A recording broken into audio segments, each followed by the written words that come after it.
Today we're at Cheddleton Flint Mill, a beautiful little mill hidden away at the bottom of a valley in a small village you fly through in seconds, even if you're doing the speed limit. It's a beautiful part of the country. As you drive through Staffordshire, you might not think it's the most beautiful county. It's pretty, but when you pass Stoke heading towards Leek, you emerge into these rolling verdant green hills with steep sides and deep valleys, and along the bottom of one of these is Cheddleton Flint Mill. You turn off. Now I'm not starting with where you turn off from the road because we're going to wander down and have a look at what's next for the Flint Mill in a little while, but it's a very unusual Flint Mill. It's a very well preserved mill from the Industrial Revolution, and that alone would make it worth a visit to this little mill on the banks of the River Churnet. But there's actually two mills. One's late 18th century, was purpose built for grinding flint for the nearby pottery industry, and the other was converted to the same purpose from use as a corn mill. And it's unusual in that it has two mills side by side.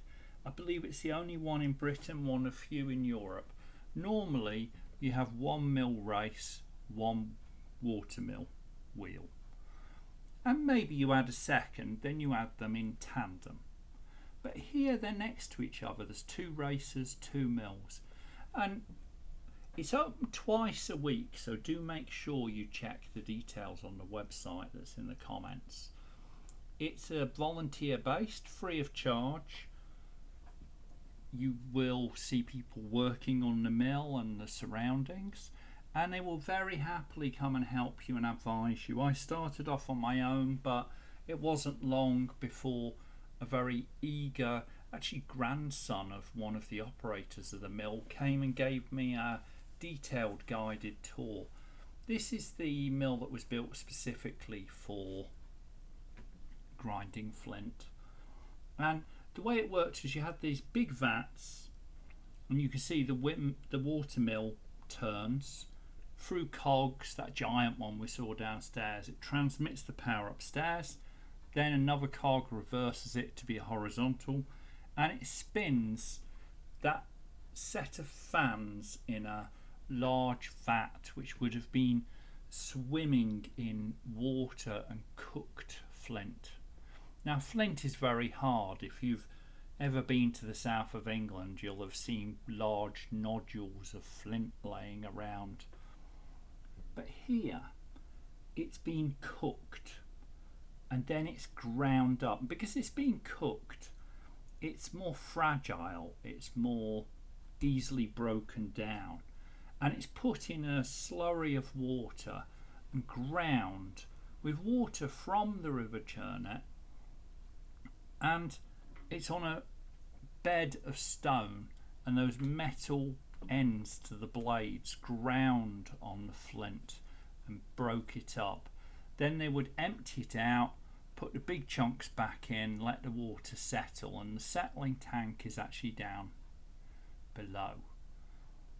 And what comes out is this fine dust, and the fine dust was used for the pottery industry. And it's lovely to see this flint mill still operating. You have an easily understandable mechanism. You can see how it works, how the power was transmitted, how the grinding occurred. You can see the way that the power of the river was harnessed and used to grind flint, a material that people never think of for pottery. What would there be flint in pottery for? Well, when you've got clay, you have to change the composition of the clay to make it malleable, durable, and also to change the translucence. So flint was used for a long time in the potteries, and as a result there was demand for large quantities, and you ended up with these two mills here, both run together from there's that mill keeper's cottage next door, and this was one of the last mills to finish.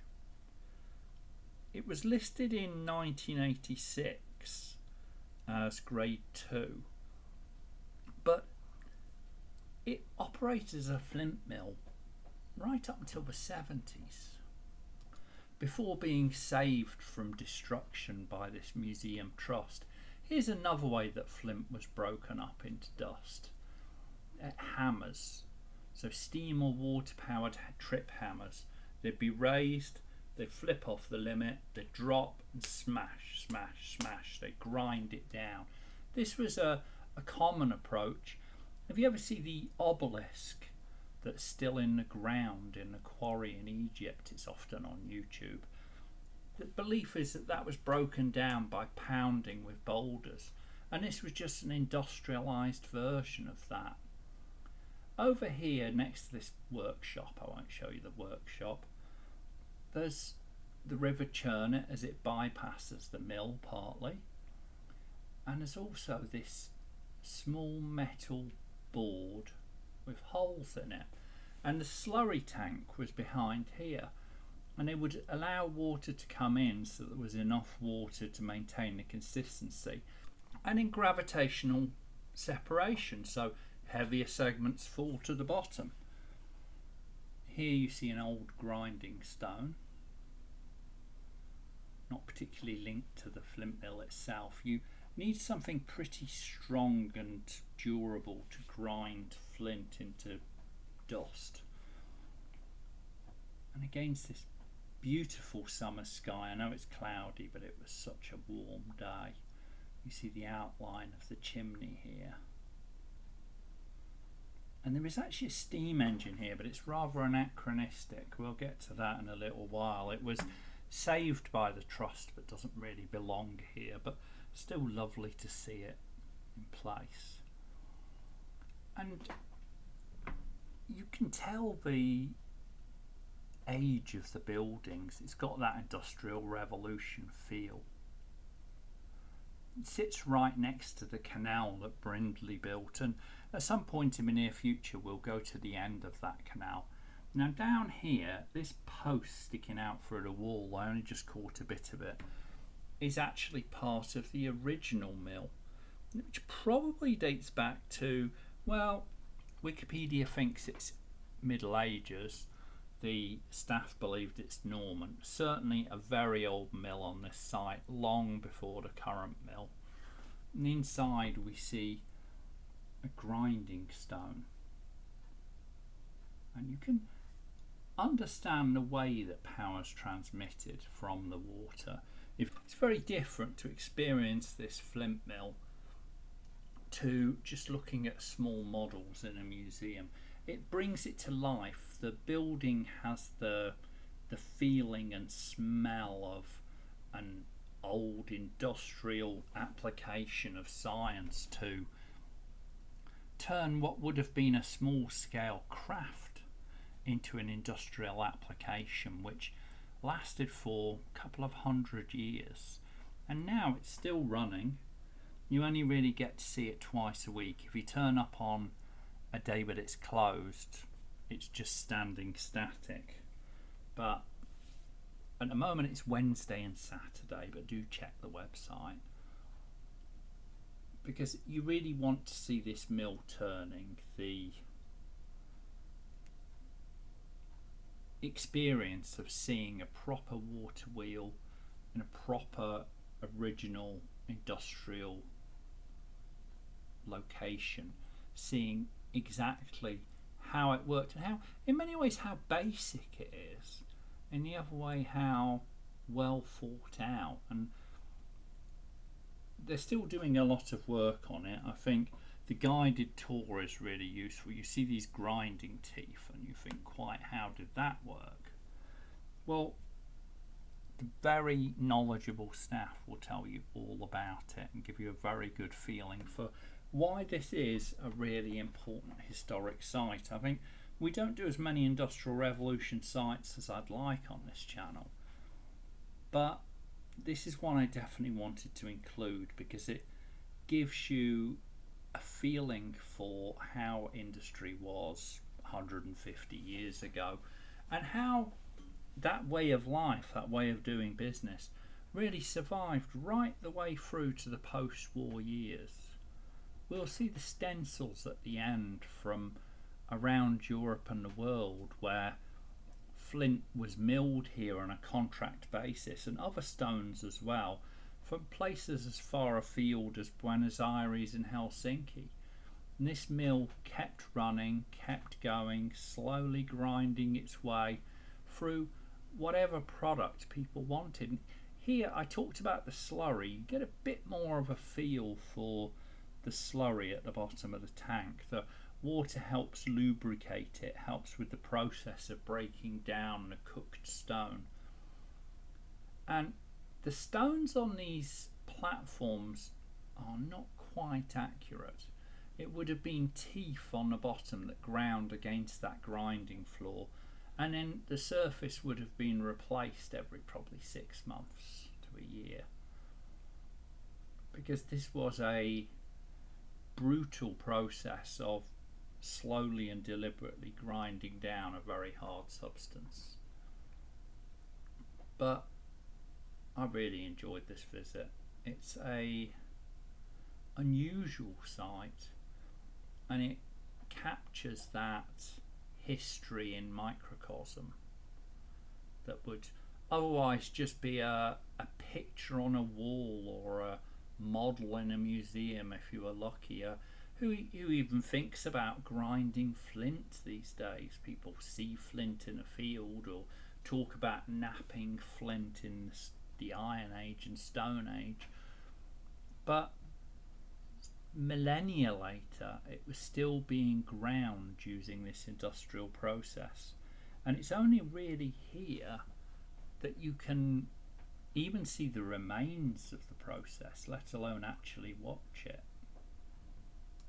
And the building is well preserved, but it still gives that slightly rickety, slightly off straight feeling of an industrial revolution building, where processes that have been around for centuries were industrialized, made more powerful, made more efficient, made into the modern world that we know today.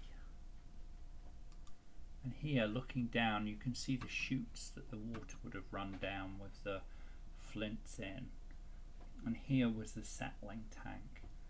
Outside, under that little arch, there would have been another of those panels that we saw earlier that could be lifted as a sluice gate to allow more or less water in, so that the tank could settle. And when it settled, you could dig out you could then drain the water so that there was a muddy mess, let that dry out, tanks outside, and in the end have a powder that could be used in industry. Although it's a unique mill, what really sets it apart, I think, is the volunteers, the enthusiasm and the level of detail they have that really brings to life what just wandering around alone could be a more dull experience. It's an interesting building, but really it's the volunteers' enthusiasm that helps to set light to that potential in this building. And I loved how old it looked, and how not in a hackneyed way, but it doesn't look ancient. It looks like a living, breathing, alive building which was just built to a different approach. They were telling me how expensive it was to relay the tiles. They didn't replace the roof, they just straightened the tiles on it. And when you see that, you think how much support a museum like this needs. There is a little cafe. You can grab a bite to eat and a drink and help contribute to this. And here on the wall, this really brings to life how this mill survived. It was a contract mill, so they would transport a large quantity of ore, because it wasn't just flint, and then grind it down. Here on the wall you have Vienna, Buenos Aires, Santos, Helsinki. These were stencils, so when they had finished grinding the ore, they would then box it up and use these stencils to paint the crates with what exactly was inside and where it was going to Spain and South America and all across Europe. And here's this steam engine. It's a gorgeous steam engine. It's not running, but it has that bold green and red paint. It has the feeling you expect it to start chugging away at any moment. But you might be thinking, why has a watermill got a steam engine? And it's not a bad question, because it doesn't really belong here. They just saved it from a building that was being demolished, and it's ended up here unrestored but on show and not destroyed. And it's a beautiful steam engine, just slightly incongruous with a watermill, which stayed a watermill to the end. It was a working, thriving mill, but they never moved over to steam. Outside you have the gentleman's painting a picture of the mill. There's a cottage where the people who maintained the mill stayed. And at the top of this bank, you may have figured out, is the canal. It's actually the Caldon Canal, which Brindley built, running through this part of the country just above the river level. It was an old crane, and you see a perspective on the building. So canal barges would have drawn up here, unloaded using that crane, and here you have baking kilns. So there's a process where you want to break down a stone and you want to make it more friable, so you cook it, you put it for a few days in a very hot furnace, a bit like you do with a barbecue. So it's a large enclosed barbecue, think of it that way, where they're coking or baking the stone until it becomes brittle, and then it's much easier to grind. There's an old warehouse building here, and I wanted to wander a little bit along the canal before we finish, because you can see this wooden structure over the canal, and this is where you drive in. So drive slowly, it's right next to the canal. There's a wooden warehouse hanging suspended over the canal, and that's actually now owned by the Cheddleton Flint Mill Trust. So you can hope that in years to come this will be restored and open, and we'll be able to see a bit more canal architecture. Canals is something I've actually wanted to cover more on this channel, and I'm sure as we get more varied content on stretches of the canal, we will do so. And there's a bridge spanning the canal just after the warehouse.